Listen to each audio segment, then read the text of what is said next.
Hello viewers, ನಮ್ಮ commerce ವಿದ್ಯಾರ್ಥಿಗಳಿಗೆಲ್ಲ debit ಅಂದ್ರೇನು credit ಅಂದ್ರೇನು ಅಂತ ಆಲ್ಮೋಸ್ಟ್ ಗೊತ್ತಿರುತ್ತೆ. ಆದರೆ ಸಾಮಾನ್ಯ ಜನರಿಗೆ ನಾನು ಇವತ್ತೇನು ಅಂತಂದ್ರೆ ಬ್ಯಾಂಕಿಂದ ಇಶ್ಯೂ ಮಾಡ್ತಕ್ಕಂಥ ಡೆಬಿಟ್ ಕಾರ್ಡ್ ಮತ್ತು ಕ್ರೆಡಿಟ್ ಕಾರ್ಡ್ಗಳ ಬಗ್ಗೆ ಮಾಹಿತಿ ತಿಳಿಸ್ಕೊಡ್ತಾ ಇದ್ದೀನಿ. ಆಲ್ಮೋಸ್ಟ್ ಅದನ್ನು ಬಳಸ್ತಕ್ಕಂಥವ್ರಿಗೆ ಎಲ್ಲರಿಗೂ ಅದ್ರ ಬಗ್ಗೆ ಮಾಹಿತಿ ಇರುತ್ತೆ. ಯಾರಿಗಾದ್ರೂ ಮಾಹಿತಿ ಇಲ್ಲ, ಈ ವಿಡಿಯೋ ಅವ್ರಿಗೋಸ್ಕರ ಮಾಡ್ತಾ ಇರೋವಂಥದ್ದು. ಡೆಬಿಟ್ ಕಾರ್ಡ್ ಅಂದ್ರೇನು ಕ್ರೆಡಿಟ್ ಕಾರ್ಡ್ ಅಂದ್ರೇನು ಅಂತ ಪ್ರಶ್ನೆ ಬಂದಾಗ, ಡೆಬಿಟ್ ಕಾರ್ಡ್ ಅಂದರೆ ನಮ್ಮ ಅಕೌಂಟ್ ಒಳಗೆ ಬ್ಯಾಲೆನ್ಸ್ ಇದ್ದಾಗ ನಾವು ಆ ಕಾರ್ಡನ್ನು ಏನು ಮಾಡ್ಬೋದು ಅಂದರೆ ಬಳಸ್ಬೋದು. ಆ ಕಾರ್ಡಿಂದ ನಾವು ATM ಕಾರ್ಡ್ ಏನು ಬಳಸ್ತಾ ಇದ್ದೀವಿ, ದಟ್ ಈಸ್ ಡೆಬಿಟ್ ಕಾರ್ಡ್. ಅದಕ್ಕೆ ನಾವು ಡೆಬಿಟ್ ಕಾರ್ಡ್ ಅಂತಲೇ ಕರಿತೀವಿ. ನಾವು ನಮ್ಮ ಅಕೌಂಟ್ ಬ್ಯಾಲೆನ್ಸ್ ಚೆಕ್ ಮಾಡ್ಕೋಬೋದು, ಅದರಿಂದ ದುಡ್ಡು ಡ್ರಾ ಮಾಡ್ಕೋಬೋದು. ಆಮೇಲೆ ನಮ್ಮದು ಏನೇನು ಅಕೌಂಟ್ ಸ್ಟೇಟ್ಮೆಂಟ್ ಇರುತ್ತೆ ಅದನ್ನೆಲ್ಲ ನಾವೇನು ಮಾಡ್ಬೋದು ಅಂದ್ರೆ ಆ ಕಾರ್ಡನ್ನು ಬಳಸಿ ತಿಳ್ಕೊಬೋದು ಅಂಥೇಳಿ. ಇನ್ನು ಕ್ರೆಡಿಟ್ ಕಾರ್ಡ್ ಅಂದ್ರೇನು ಅಂತಂದರೆ, it is one of the facility provided by the banks to its customers to provide extra withdrawing extra amount ಅಂತ ಹೇಳ್ಬೋದು.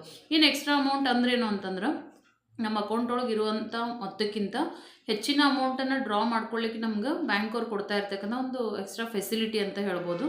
ಕ್ರೆಡಿಟ್ ಕಾರ್ಡ್ ಅಂತಕ್ಕಂಥದ್ದು ಇದು ಕಸ್ಟಮರ್ದು ಫೈನಾನ್ಷಿಯಲ್ ಕಂಡೀಷನ್ ಬೇಸಿಸ್ ಮೇಲೆ ಇಂತಿಷ್ಟು ಲಿಮಿಟೇಷನ್ ಅಂತೇಳಿ ಬ್ಯಾಂಕ್ ಅವ್ರು ಏನು ಮಾಡ್ತಾರೆ ಅಂದ್ರೆ ಪ್ರೊವೈಡ್ ಮಾಡ್ತಾರೆ.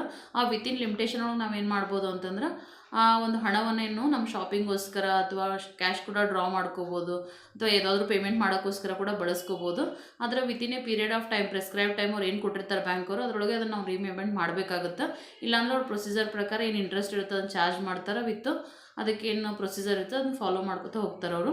ಆದರೆ ಅದು ಒಂದು ಲೋನ್ ಫೆಸಿಲಿಟಿ ಅಂತ ಹೇಳ್ಬೋದು. ಕ್ರೆಡಿಟ್ ಕಾರ್ಡ್ ಅಂತಕ್ಕಂಥದ್ದು ಒಂದು ಶಾರ್ಟ್ ಟರ್ಮ್ ಲೋನ್ ಇದ್ದಂಗೆ ಅದು ಕೂಡ. ಅದರ ಗ್ರಾಹಕರಿಗೆ ಅನುಕೂಲ ಆಗ್ತಕ್ಕಂಥ ಒಂದು ಸೌಲಭ್ಯ ಅದು. ಆದರೆ ವಿತಿನ್ ಟೈಮ್ ಒಳಗೆ ಪೇಮೆಂಟ್ ಮಾಡದೆ ಹೋಯಿತು ಅಂತಂದ್ರೆ ಅದರಿಂದ ಸಾಕಷ್ಟು ಸಂಕಷ್ಟಗಳನ್ನು ಕೂಡ ಗ್ರಾಹಕರು ಫೇಸ್ ಮಾಡಬೇಕಾಗತ್ತೆ. ಅದಕ್ಕೆ ಅಷ್ಟೇ ಜಾಗೃತಿಯಿಂದ ಅದನ್ನು ಏನು ಮಾಡಬೇಕಾಗತ್ತೆ ನಾವು ಅಂದ್ರೆ ಬಳಸ್ಕೋಬೇಕಾಗತ್ತೆ. ಎರಡೂ ಕಾರ್ಡ್ಗಳು ಕೂಡ ನಾವು ಅಮೌಂಟನ್ನು ಡ್ರಾ ಮಾಡಲಿಕ್ಕೆ, ಪೇಮೆಂಟ್ ಮಾಡಲಿಕ್ಕೆ ಬಳಸ್ತಕ್ಕಂಥವು. ಬಟ್ ಡೆಬಿಟ್ ಕಾರ್ಡನ್ನು ಬಳಸುವಾಗ ನಾವು ಅಕೌಂಟಲ್ಲಿ ದುಡ್ಡು ಇರಬೇಕಾಗತ್ತೆ. ಕ್ರೆಡಿಟ್ ಕಾರ್ಡಲ್ಲಿ ಏನು ಅಂದರೆ ವಿತಿನ್ ಲಿಮಿಟೇಷನ್ ಒಳಗೆ ನಾವೇನು ಮಾಡ್ಬೋದು ಅಂದ್ರೆ ಹೆಚ್ಚಿನ ಒಂದು ಮೊತ್ತವನ್ನು ಅವರು ಏನು ನಮಗೆ ಪ್ರೊವೈಡ್ ಮಾಡಿರ್ತಾರೆ ಬ್ಯಾಂಕ್ನವರು, ಆ ಒಂದು ಲಿಮಿಟೇಷನ್ ಒಳಗೆ ನಾವು ಬಳಸ್ತಕ್ಕಂಥದ್ದು ಅಂತ ಹೇಳ್ಬೋದು. ನಿಮಗೆ ಕ್ರೆಡಿಟ್ ಕಾರ್ಡು ಮತ್ತು ಡೆಬಿಟ್ ಕಾರ್ಡ್ ಬಗ್ಗೆ ಮಾಹಿತಿ ಇಷ್ಟವಾಗಿದೆ ಅಂತ ನಾನು ಭಾವಿಸ್ತೀನಿ. Thanks for watching.